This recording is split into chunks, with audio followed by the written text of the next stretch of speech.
Mr. Speaker, all of us sitting in this room are potential jail-bound. Someday you will never know. There are people who are in jail, they have not committed any crime, but they are there. Mr. Speaker, it is important that we look both at the feeding of our prisoners or inmates and also the sanitary condition of our prisons. A child being fed 1 meal a day has the school feeding. We can avert some of the problems we are having. Now, Mr. Speaker, let me go to the Ministry of Defense. No. We will come with defense budget. So let me thank you. Mr. Speaker, but let me talk a bit about security and intelligence budget. Honorable, when you get to defense, you can talk about security and intelligence. I'm also a member there, and their report has been laid. Mr. Speaker, it is important. I will just be brief, but it is important that in this time of age, intelligence decides everything. Intelligence is everything. Mr. Speaker, it is important to be snappy. Yes, very snappy, Speaker. Thank you very much for the opportunity to contribute to this motion. Speaker, if you look at the report, especially paragraph 7, Speaker, it indicates the following, that challenges faced by the Ministry of National Security in 2024. And Speaker, I'm looking at even the first one. Inadequate allocation and delays. Speaker, delays in budgetary disbursement. Speaker, for me, all these conversations are very critical. But what happens when the monies don't get to the ministry? In fact, now the National Security Agency or Council. It means that there won't be preemptive acts. We are not going to resolve most of these security issues by being proactive, by thinking ahead of the situation. And when you are not dealing with intelligence on the right time, at the right time, Speaker, what it means is that whatever the situation would be, whoever is involved would have caused all the damage.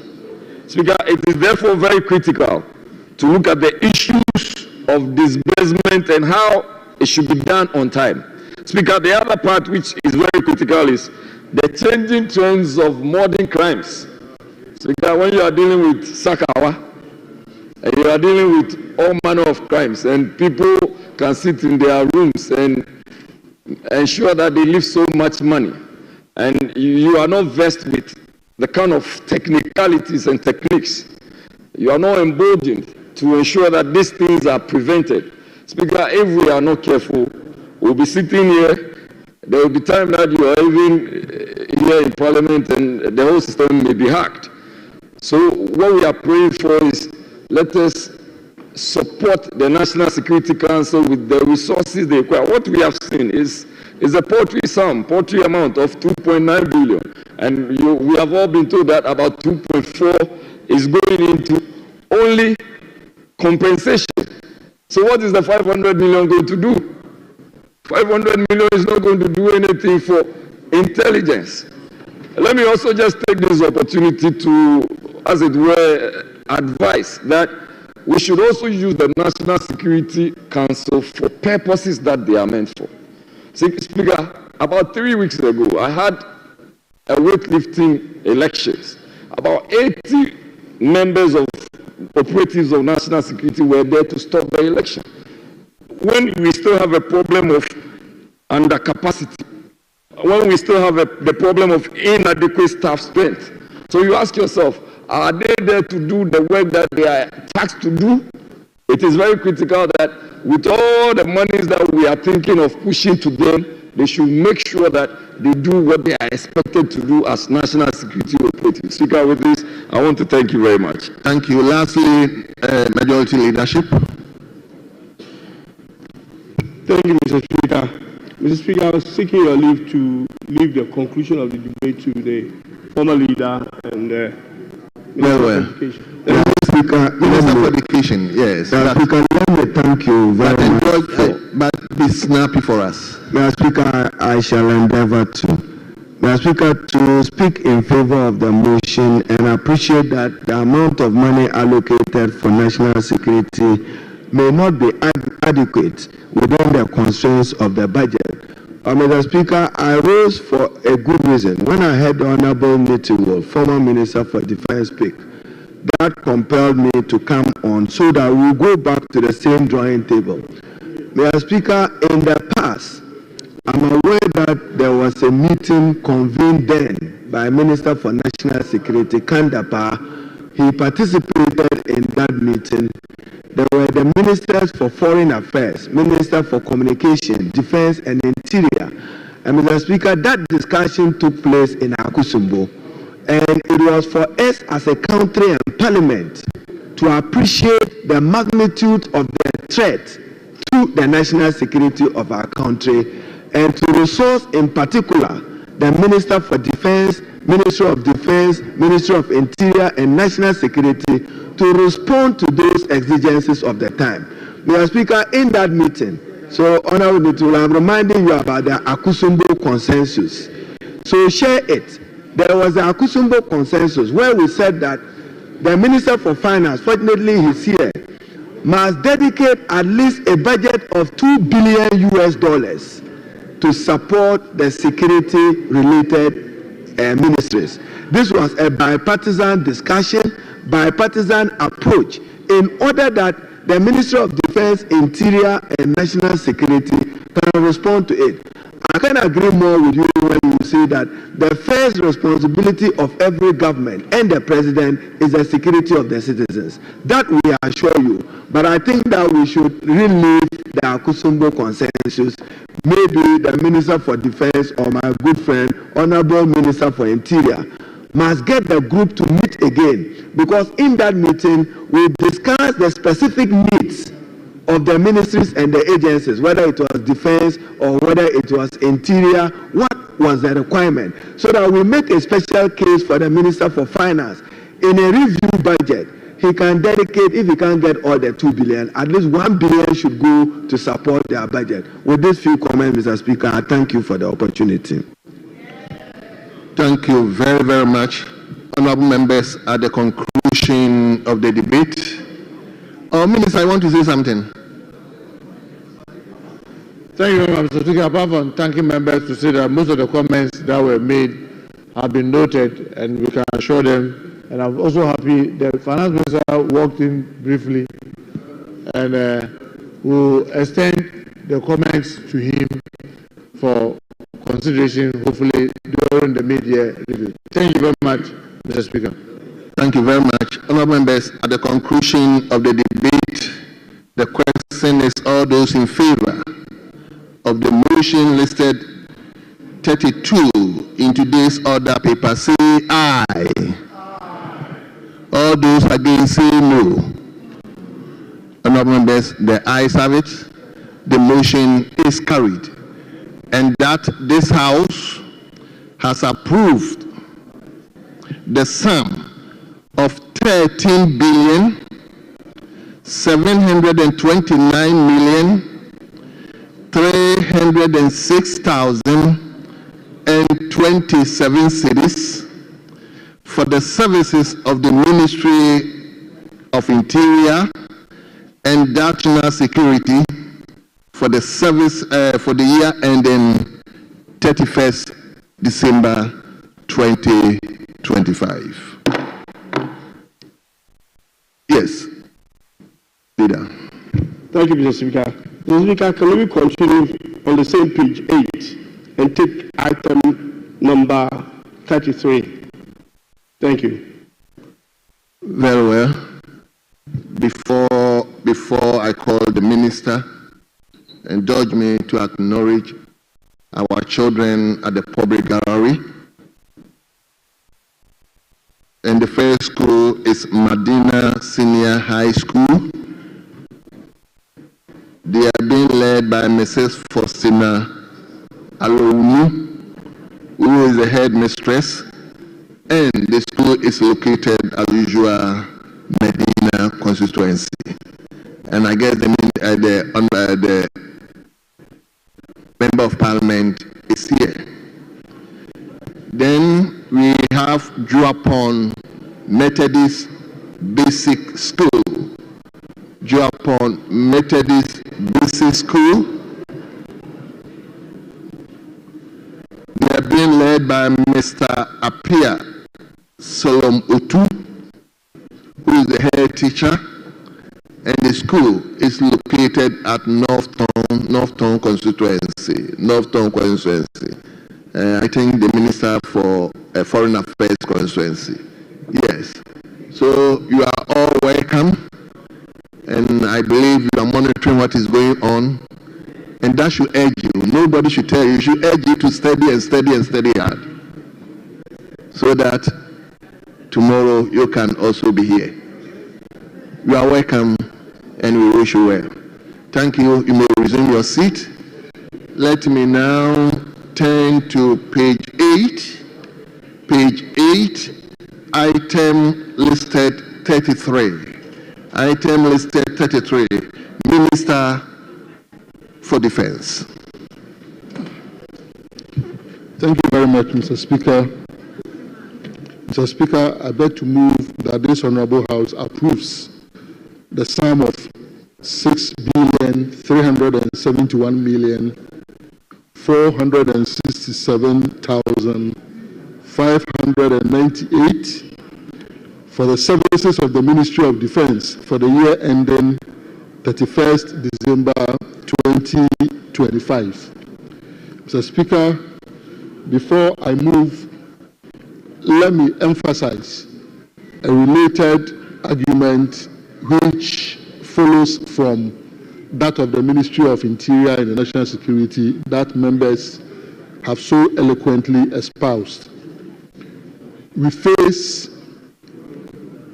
issues of cybercrime, illegal mining, galamsey, conflicts between herdsmen and local communities, particularly farmers, violent extremism and terrorism. And so as a result of this, we have critical national infrastructure here and allocate significant and commensurate amount that will be able to meet the new and additional challenges that we would have to address. With these few words, Mr. Speaker, I so move. Thank you very much, Honorable Chairman for the committee. Mr. Speaker, I rise to second the motion moved for the approval of 6,371,467,598 for the services of the Ministry of Defense. He would work closely with the Minister for Finance to ensure that all outstanding financial issues are resolved in order to operationalize the hospital. Mr. Speaker, the committee also noted with concern the rampant encroachment on lands belonging to the Ghana Armed Forces.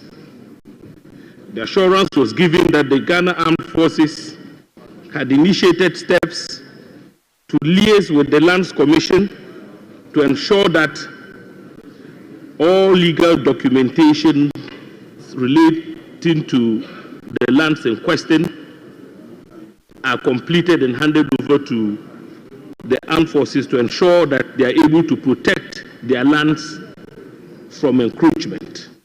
Unless my report is wrong, page 18, the money is in dollars, the 38 million is in dollars, not cedis. Yes, that is true. Mr. Speaker, that observation is correct. And so with your kind permission, I would want to effect the necessary amendments. With your leave, Mr. Speaker. Very well. Leave granted. Honorable members, the motion has been moved and it has been seconded.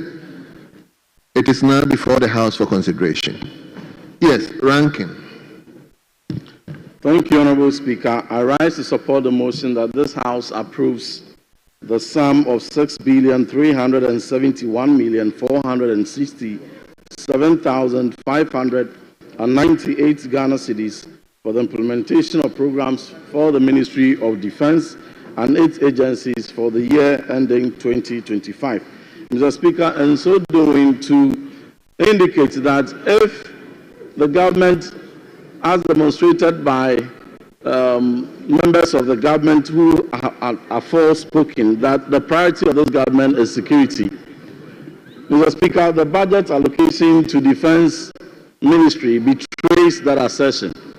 It is the budgetary allocation that determines what the government deems as priority. And clearly, with this allocation, it is woefully inadequate. Mr. Speaker, Ministry of Defense plays a critical role of safeguarding the territorial borders, the territorial integrity, our stability and security as a nation.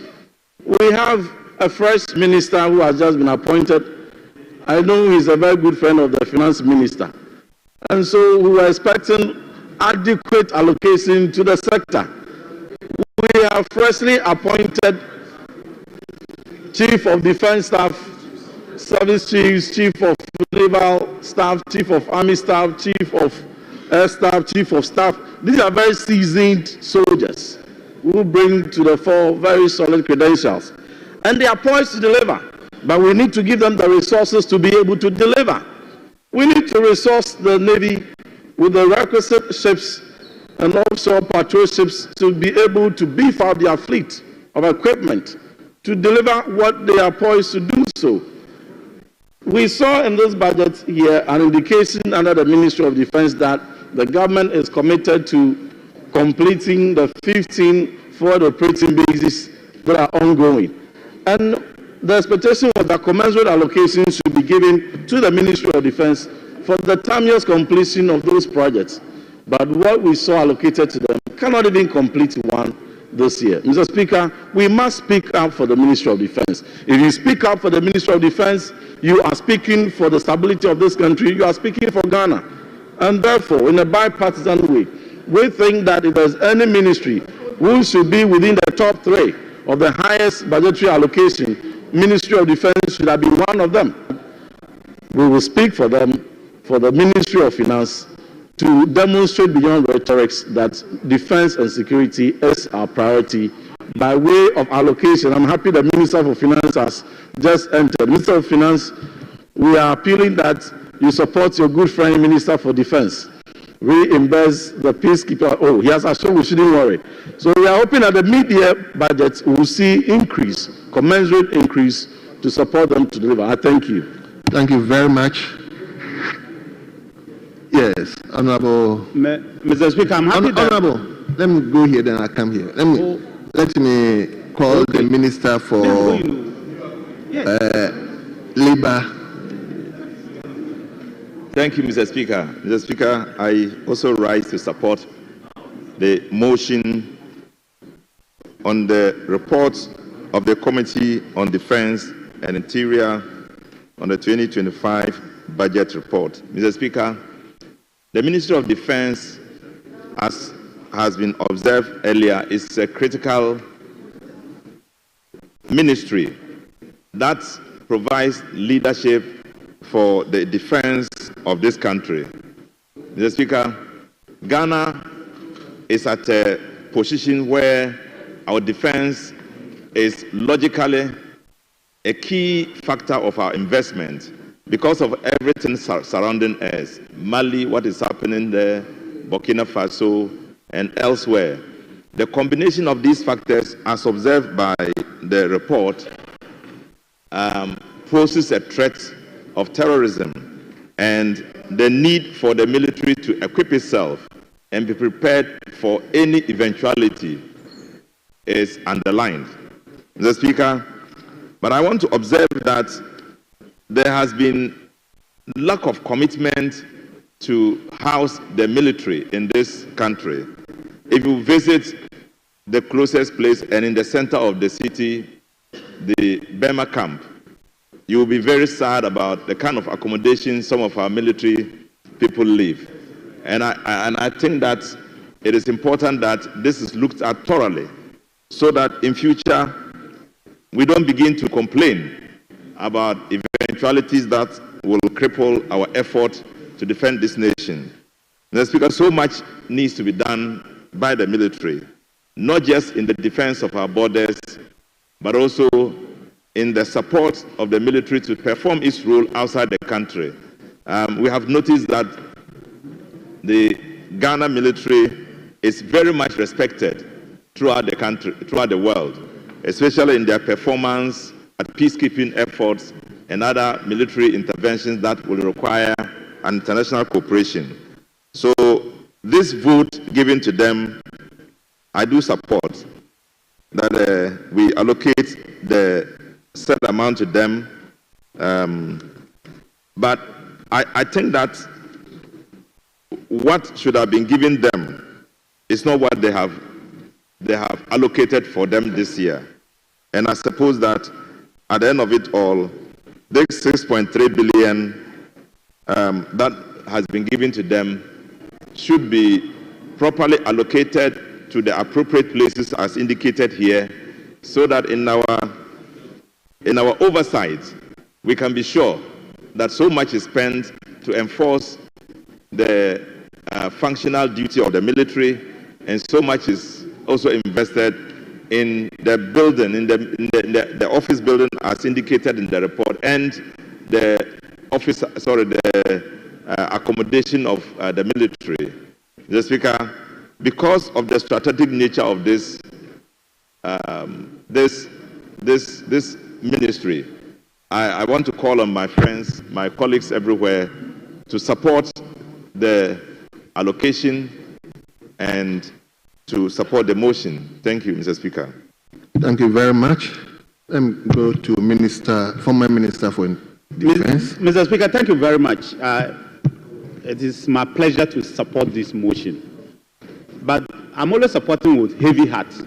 Because when you see a budget of 6.3 billion, somebody will sit and say, oh, the Minister for Defense has a lot of money. 5.6 billion of that money is for compensation. Really has nothing. I wish the Minister for Finance was here.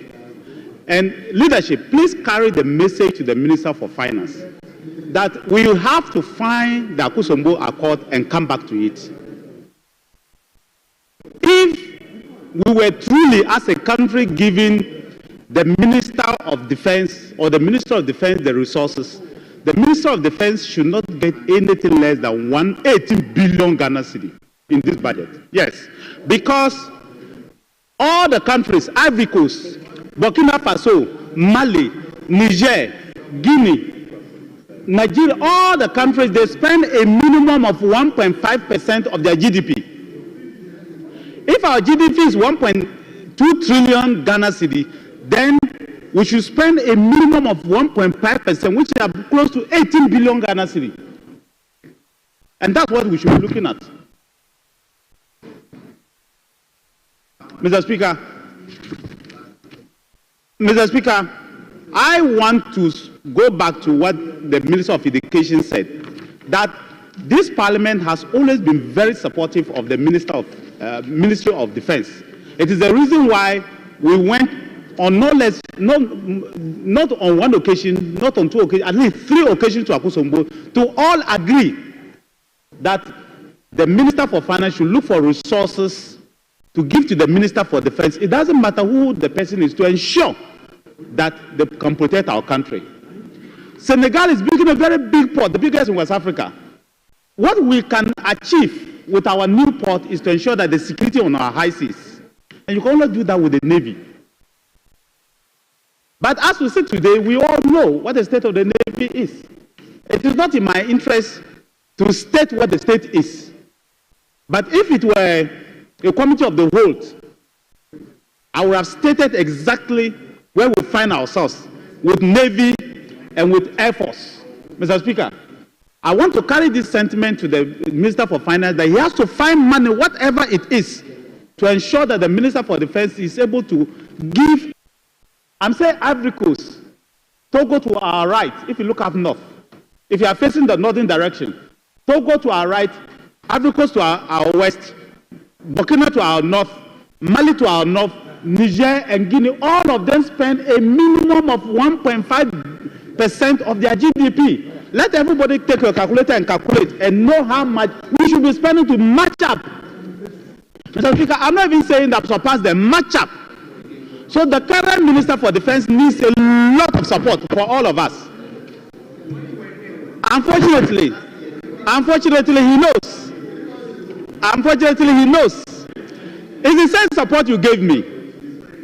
Trust me, anytime the budget of the Minister of Defense came, I remember Harun Edrusi here and a lot of you, Agaga, the same support you gave me. What I'm saying, I'm just repeating, Mr. Speaker, I don't know where the Navy would have been.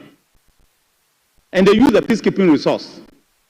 Mr. Speaker, the ECOWAS heads of states and heads of government met and said that we should send troops to Gambia and then to Guinea. The Minister for Finance was expected to make sure that they give the Minister of Defense enough money to be able to take off these troops. Ghana is constrained. How to find a way of financing these missions from their own resource. Today we have this shortfall. And so the Minister for Finance must look for this money for the Minister for Defense to ensure that when the soldiers are coming in, and there's a record that we set, we never paid any soldier in Ghana. All soldiers were paid in their mission areas. I want the minister to be supported to ensure. I want the minister to be supported to ensure that that record is not broken. So please, send the sentiment of this House to the Minister for Finance that should look for $38 million and give to the Minister for Defense to ensure that he can at least start on a good note. Mr. Speaker, the Minister for Defense should get a minimum of $3 to $4 billion from the big push. Yes. Mr. Speaker, he needs to get these resources. Otherwise, you may not be able to complete AFARE. Otherwise, the minister will not be able to complete the forward operating bases. Otherwise, the minister will not be able to complete the forward operating base, the Navy forward operating base. So that big push of 13 billion, the Minister of Finance should allocate a minimum of 4 billion to the Minister for Defense. Trust me. The Minister for Road, you know that I'm always with you. And you know that I'll push for 8 billion for you. You have no problem. But Mr. Speaker, I want to say, and let me say emphatically that I'm not joking. With our security, there is no country. And the Minister for Defense needs to be supported in all honesty. I left the place and I know why I keep repeating that he needs to be supported in all honesty. He needs to be supported returning from Gambia. No. Just make them happy. Even if we are hungry here, you make them happy. I thank you, Mr. Speaker. Thank you very much, Honorable Member for Bimbila. Honorable, you have a lot to say. I'll give you the floor, but please be snappy for me, please. Thank you, Mr. Speaker. And for the fact that my good friend, the Honorable Abuja, is very conversant with the Sunday lessons, I think I'll be brief. Mr. Speaker,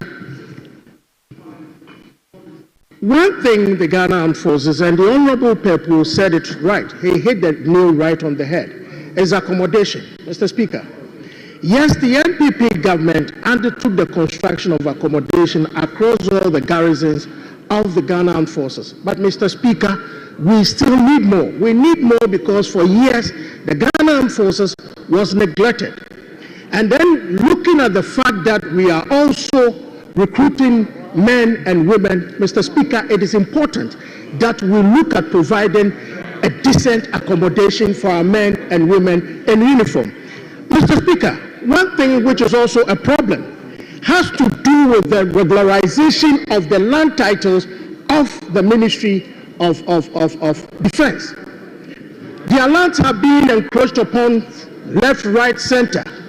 And Mr. Speaker, this is happening because they do not have the necessary titles to the lands. And so once they do not have, it becomes easier for people to encroach on the land. It is very important, Mr. Speaker, that we look at getting the needed finances to ensure that all lands belonging to the Ghana Armed Forces have the needed title. Mr. Speaker, one thing, and then maybe I will take my seat, has to do with Afari. For a hospital whose commercial contract was signed in November of 2008, and Mr. Speaker, till today we are still talking about Afari. It's really a worrisome thing for all of us and for everybody who loves to see a very healthy Ghana Armed Forces. Mr. Speaker, it is a worrying thing. And it is so because I believe strongly that the contractor is not doing right with Ghanaians. I think I've had a lengthy conversation with the Minister for Defense that it is something we really have to look at. And Mr. Minister, whilst looking at Afari, I think it is also important that we look at how we construct our contract in this country. It is affecting us, and Mr. Speaker, the way we construct our contract in this country is really, for want of a better word, sucking this country dry. Because we end up, Afari, the total cost of Afari was $180 million. Mr. Speaker, if we are to sit down and go into it, we may be paying more than the $180 million in terms of delay in payment and all that. Let us be mindful and construct our contract in a way that the country will not be throwing good monies away. For me, this is a worrying thing. And I think that if we are able to look at it critically and do things within the legal framework and do it right, this country will end up saving a lot of money. I think that my minister and my boss has said it all. Mr. Speaker, with these few words, I'll pray this August House to approve the budgetary allocation for the Ministry of Defense, although their capex is woefully inadequate, where 260 million, 100 million is going for the forward operating bases. And Mr. Speaker, looking at even the outstanding certificate, that 100 million will not be enough. And so the idea that we are completing the forward FOBs or forward operating bases this year, I don't see it happening. But Mr. Minister, I believe that you can be creative and innovative to really get some of these things done. Thank you. Let me go here, I'll come to you. Yes, Honorable Member for Protein. Thank you very much, Right Honourable Speaker, for the opportunity to contribute to the motion that this House adopts the report of the Committee on Defence and Interior on the 2025 budget estimates. Mr. Speaker, I'm really glad that the former minister and former deputy ministers have found their voice to support the ministry from the other side, because I remember repeatedly on this floor and in the committee when we were speaking to the issues of Afari not being completed, 37 requiring even the radiology department to be revamped. I remember us talking about the FOBs every year and we were given different percentages of completion. So I'm glad that you are raising these issues, and I'm sure I can stand here confidently and assure